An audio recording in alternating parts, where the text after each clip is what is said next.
What do you have planned for this EP that you're talking about? Like, what's the artistic statement that you're trying to make about your career these days?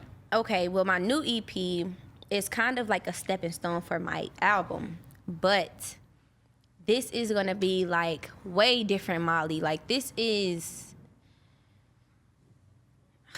okay. My album never been my baby before, cause it's like I just be making music, and then they be like, "Oh, I like this one, I like that." I let other people pick the ones that they like, and then I end up putting it together on the thing, because I'm not gonna make no music that I don't like. I'm not gonna keep on recording it if I don't like it. So. Yeah, when other people be like, "Oh yeah, I like this song, this song, this song, this song," and then I play it for other people, and they be like, "Oh, I like that song," stuff like that, and I would put it on a tape, which is this, like, in the era that we in right now, the things that I'm talking about is relatable for right now. And that's what I want to start doing, like making more music that's talking about what's going on, because everybody can relate to it. Everybody's sitting in their house, we ain't got nothing to do, we locked down here and there, stuff like that. So I want my music from now on to be in the moment, but things that you can listen to years from now.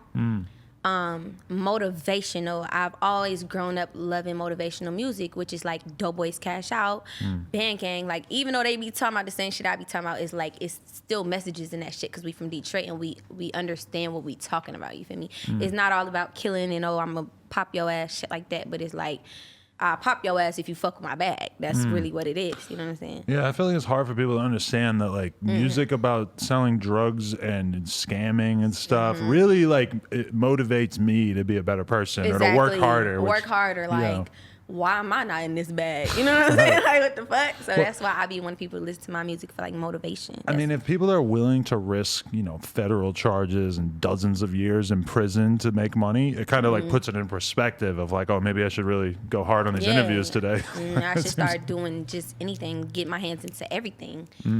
Because shit, free money is free money. For sure. How do you feel about seeing all these female rappers starting OnlyFans? What do you think of this trend? Shit, that's free money. Just like the scammers, like, just because, like, the same pictures I put on Instagram, I could put on OnlyFans and make a bag. But I got a baby, so I can't have an OnlyFans. I don't know. Like, my girl would tell you differently.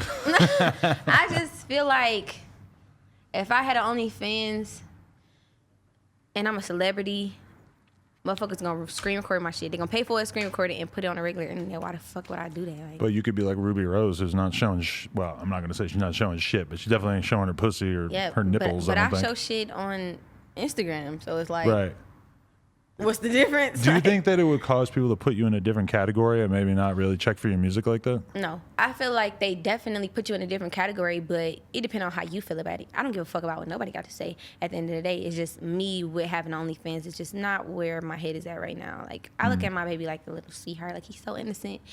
And I don't want him to grow up. Like, he already got to see the other shit that I was doing on the fucking internet. So it's like, why add to it? Let me just be a grown woman. I have a baby now. Let me step it up a notch. Let me get my grown woman shit, get in my bag, and just take care of my baby. If you were going to go on tour right now, would you bring the baby with you? Definitely. Really? He loved my music.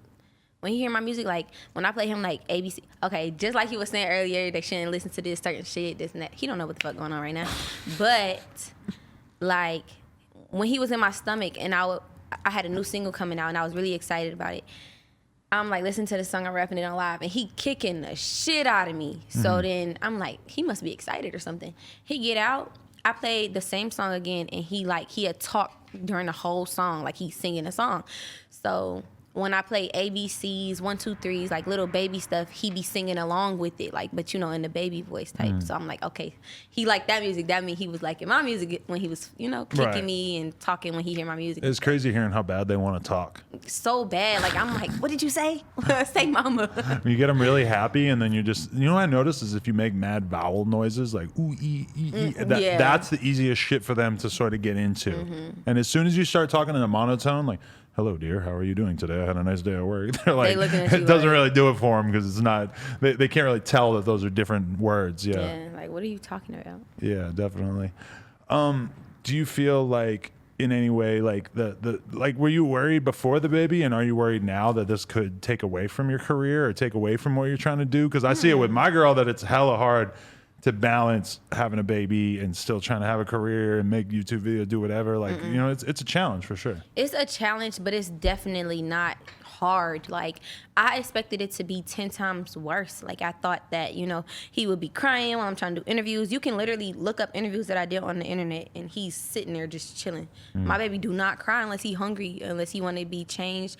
He cry if he want a bath. Like, he do stuff like that. But that's like, that's different than, you know, babies just be crying for no reason. They just be, you know, just all over the place. They got to be held. They got to be catered to. He be to himself. He don't care if you holding him or not. Like, he just be chilling. So he really make my career like easier with a baby. Like, you know, I see other people, they do be struggling with, you know, balancing those things, but it's really easy for me. I take him to the studio.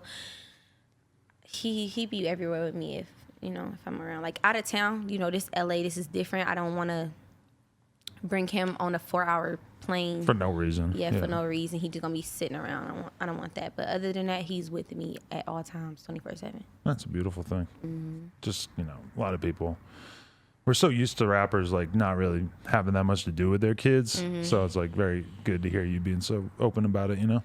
Yes, and that was one thing that really like touched me with being pregnant when I was, because it's like, how is people gonna take this when I come out with it? And then people gonna be looking at me like, oh, she's a mother now, fuck her music, you know, stuff like that. Right. No, I wanted to show people, female rappers at that, because,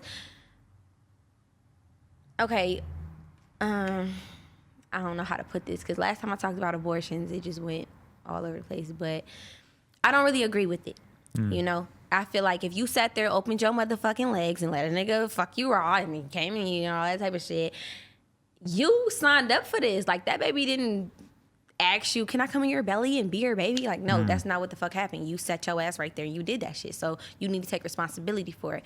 Other than that, it's other things that go on, like rape, you know, things like that. And, you know, stuff happen out of control. That's when it's okay. You know, it's like cool, but it takes a toll on you as a female. Through the whole pregnancy, well, through my whole life, I never really like thought about abortion that much. I always thought of it as something like, if I had to do it, if I got a girl pregnant by accident, I would do it. Right. But then when I'm looking at my girl and she's like 6 months pregnant, I'm looking at how fucking big her belly is and just thinking of how far along the kid is. I would never be able to make that decision with just acting like, oh, it's all good. It's all good. Like, it's a very serious decision. I don't know how, like, what percentage of people make that decision so lightly. Oh, sure. Yeah. I know for sure. Yeah. Like, it's people that just talk about abortions like it ain't shit. Like, bro, I done knew some bitches that fucking got money for abortions and spent it on something else and then come back around like, I'm pregnant. What's up? Yeah, like, that's so real. Bitch. I remember back in the day, me and my friend hooked up with this girl back in the day, and then she asked her boyfriend for money to get an abortion, even though like it wasn't his. Like, she tricked her boyfriend into nutting inside her, and then asked him for money for to get an abortion. And then, but in reality, she already had. It's kind of gross in retrospect, it's very but gross. Yeah. You and your friend, and then him. You know she could be pregnant by all y'all. There's a whole preschool swimming around in there. Oh my god. Okay. You know what? Baby cemetery. Officially crossed the line.